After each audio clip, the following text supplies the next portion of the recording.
Welcome to our Toronto. My name is Mia Nielsen. I'm the director of the fair, and today we are pleased to share with you the collection tour from Medcan. Their Toronto-based offices have an extensive collection of Canadian and Inuit artists. Today you will see works by Sonny Assu, Shuvinai Ashoona, Liz Magor, and many more. Enjoy.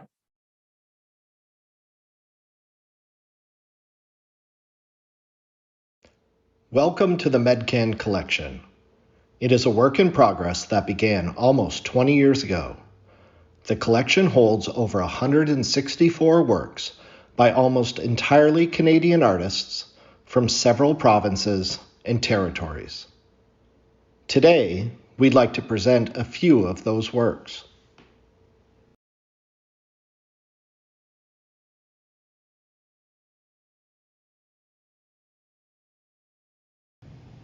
An early acquisition is this paperwork by Liz Magor. Entitled Gut Jacket, it depicts the parka, or a moti, like that worn by an Inuit woman. Liz Magor is an important artist with a strong international exposure. Born in Winnipeg, she lives in Vancouver, where she is an influential teacher at Emily Carr. She shows regularly in galleries in Vancouver, New York, and Paris, as well as in solo and group museum shows internationally. She is the recipient of many awards, including most recently that of Chevalier of Arts and letters from the French government.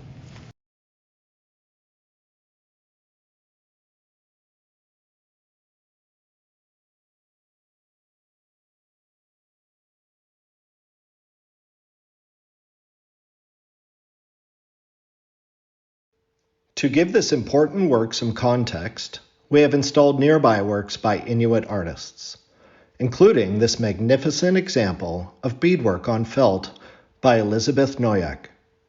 This work was produced this year in Baker Lake. It depicts local flowers and patterns in colorful beading. The collection has other felt and beadworks, as well as felt appliqué on felt that is typical of Baker Lake. We also have several drawings by artists from Cape Dorset that depict flowers and landscape of the region.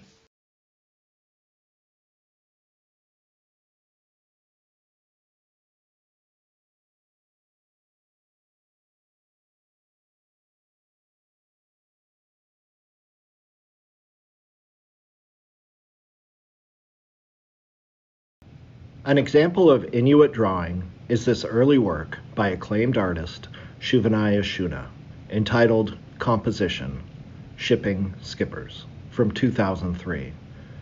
Shuvinai has been the subject of several solo shows of her large-scale, colorful drawings at the Vancouver Art Gallery of Ontario, and the Power Plant. She was born in Cape Dorset in 1961, the granddaughter of the acclaimed Pitsiolak. But unlike that older generation, Shuvinai in her early works depicts the everyday life in Cape Dorset. Ships arriving with supplies, and prefabbed housing structures being erected.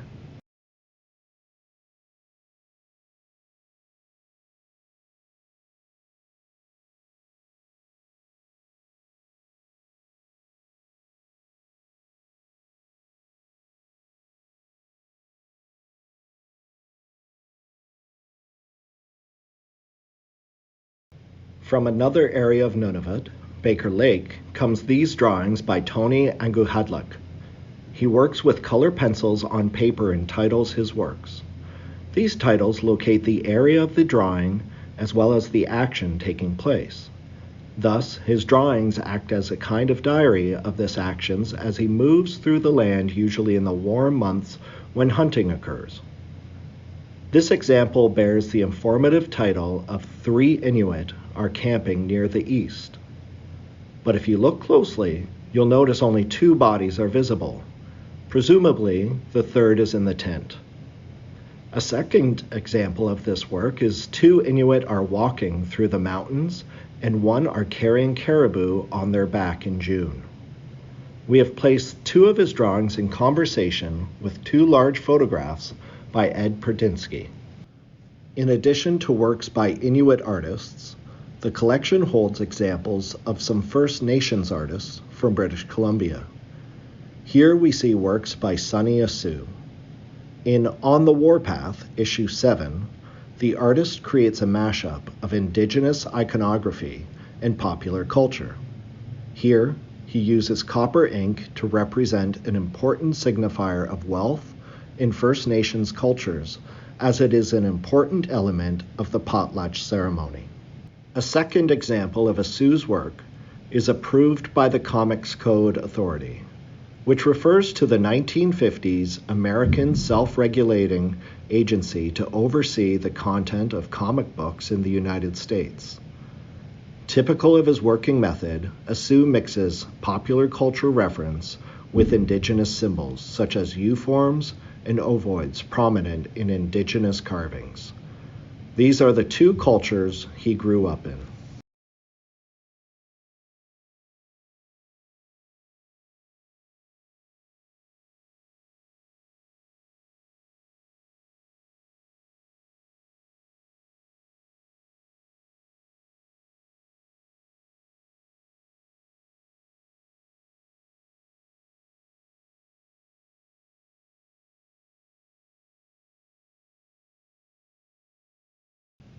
From Quebec, the artist Miriam Dion celebrates unusually delicate works from newspaper that she laser cuts with precision. The artist cuts out patterning and then adds pigment to create this arresting work. In an age where newspapers are fast disappearing, Dion reminds us of how important they are, or were. The subject matter is interesting for a Quebecois artist.